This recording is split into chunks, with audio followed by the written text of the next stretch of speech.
This is the best trading strategy to trade during a session on NQ. I'm gonna jump straight into this and let's get straight into it. So these are trades I took here on NQ on February 5th. I took 1, 2, 3, 4, 5, 6 whole trades, only 50% win rate, but you can see how I'm able to stay very net positive because my risk reward for my trading strategy is so high, right? I target high risk reward trading, and I believe high RR trading provides the best combination of EV. I'd rather have a high RR with maybe like a 40-50% win rate than a system where it's an 80% win rate at 1 RR. The high RR system easily outweighs and outbeats the expectancy and performance of that high win rate system. So that's why I personally love to trade. And if you guys like trading that, follow my YouTube channel for more and check out what I have to offer. But let's go into these trades, why I took them, and yeah. So let's go back in replay mode here. And basically at this point in time, I was looking for longs down here. We took out pre-stay low, and also we have tapped into a high time frame PY on the left here in terms of demand. So I was looking for some sort of moves to the upside here. So the first trade I took here was off this to see if I can even get like a small little continuation kind of scalp kind of trade. We have this PY above that got hit, and I got unlucky here. We did get internally swept. As you can see, my stop loss was kind of above this high, and I would not have been able to cover or anticipate how much this would have swept me out. So I took a loss here. Otherwise, it would have been a 2.5 R winner. And my target is very simple, just going for the next basically POI here in discount. So after I took an L there, I took a break. I did not take this second re-entry here. Okay, I thought it was honestly pretty risky, knowing that okay, maybe we're gonna go bullish now. So instead of trying to take another entry, I just waited out price to see if I can get a setup going long off this little sweep I was looking for. This is not a major pullback, so did not pull back to 50%, make this break structure. So you can more so consider this an internal sweep if you really want to be scientific about it. However, keep in mind, this is still a pretty big displacement move in the market. So I don't mind if you call this external or internal. As long as you understand this is a liquidity sweep, that's okay. I was bullish at this point, essentially, after, like I said, taking out previously low, we tapped into high time frame demand on the left.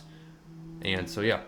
I took my 2026 entry model here. Okay, we inversed this here and waited for a 50% retracement. 2026 model here, and took it for 5R. I could have taken it for 2R, right? But I was pretty confident I can get a retracement here because I know like when we get IVG, we will immediately mitigate, usually majority of times a POI, and that can cause like a reversal. So I was able to take that there and get my entry here. I believe my entry was even later here, matter of fact, because we inversed here. I don't think I entered here, unless I'm mistaken. I might have entered here.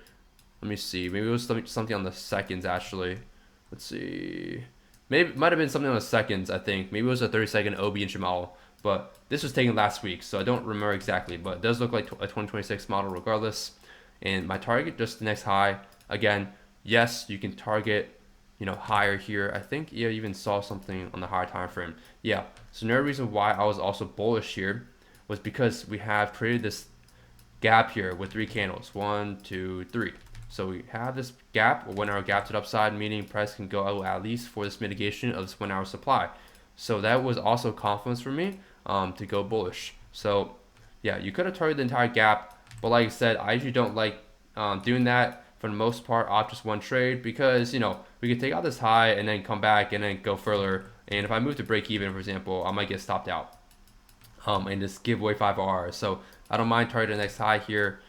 However, if you watch my latest video in the course that I posted talking about liquidity sweeps, how you can kind of like bottom tick a bullish market, or top tick a bearish market, if you wait for a liquidity sweep, usually you will be safe to hold for further targets because liquidity's already been taken out.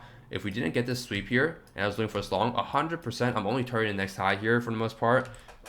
Otherwise, if we do have a liquidity sweep, there's no reason for most times price to sweep twice like this. Usually if we sweep twice, it means downside or reversal. I'd say 1 out of 10 times I do notice price will still go higher doing these 2 breaks to downside, doing something like this, but that's very rare. Majority of times I do follow the conventional rule that we get 2 breaks in a row like that. We're pretty bearish. So yeah, TP'd at the next internal high here. And my next trade here was off of, I believe, this PY here. Might have been this PY actually here. So it's this PY here, and I believe, let's see, I was looking for an OB entry model. So I saw an OB entry model here, and I got stopped out. Yeah, I got stopped out here. We had an SMT, so if I took this on ES, this would have just been a winner. But yeah, we definitely manipulated it, like I said, wrote in my notes here, manipulated it and went out PY. So once I saw that manipulation, I tried looking for a way I can re-enter this market. Again, it's all about patience, guys. If you're patient, you can make more money in the markets. If you're not patient, you're gonna lose money. Mentality is also key in trading. It's not just technicals. But I like to talk about technicals because that's something I can teach you guys and you can gain knowledge from, but you can't really gain knowledge from psychology because that's something that's more internal. That is basically like your mental edge that you have to develop yourself. But regardless, there's an IFEG here and there's an OB. So whichever one you want to take, I took the OB here and I got very close to stopping out. Very, very close, okay? I was covering this high here because this is the structural point of this entire OB. Like, yes, I see some of you guys drawing your OB out like this, which is okay. However, with PYs and OBs, you want to kind of like want to cover that structural point along with it. That's going to be a lot more accurate. So I got very close to stopping out here for sure, but I targeted basically a PY within discount. As you can see, got 5R out of it. Nice trade. And, you know, I took a long here and I took a loss pretty quickly. I'm not going to lie on this. I could have, no, I don't think I could have went break even here. Yeah. So I took a loss there. It is what it is. And then I saw we did not hit the 30-minute POI. So when I went to the 30-minute, again, select go with time frames, guys, but I saw in the 30-minute, you can see clearly there, we didn't hit this 30-minute demand when I took my trade here. So we just hit the 1-minute demand. So I was like, okay, if we hit 30-minute demand, I'm gonna give myself another shot to look for longs. If this fails here, I'm still gonna look for longs down here, right? There's times where I will take 3 L's in a row in the same direction. That's okay. It is what it is. That's how the market moves. I mean, you can't do much about that. Remember, I'm trading high RR, very precise entries, so I don't mind taking a few attempts to go towards the direction of the market. Some of you guys are just giving yourself one attempt, which again, if that's part of your rules, you back test it and it works fine. You like the net RR per month, the win rate, cool with me. But in my opinion, I like to give myself a few attempts, okay? Just because I know the upside with the high R system I teach you guys is so worth it. We hit 30-minute demand. I got an OBG model. We even had this internal break structure to the upside here. Give me confidence to be bullish. Got an OBG model. Limit order. Stop loss at the low. Again, you can cover this low too. But I covered that low here with this new structure point. That made a new high for 5RR. And again, target is just the next high. That's it. Nothing else. So boom, hit the target there. And I believe that is it. So that kind of goes over basically my entire trade idea, thesis setup here. Don't know what happened after in the market. We can play out. Okay, guess we went much higher. So I did miss out on way more P&L here, but that is okay. I'm sure there's some key insights I also saw in real time that I did not include in today's recap video.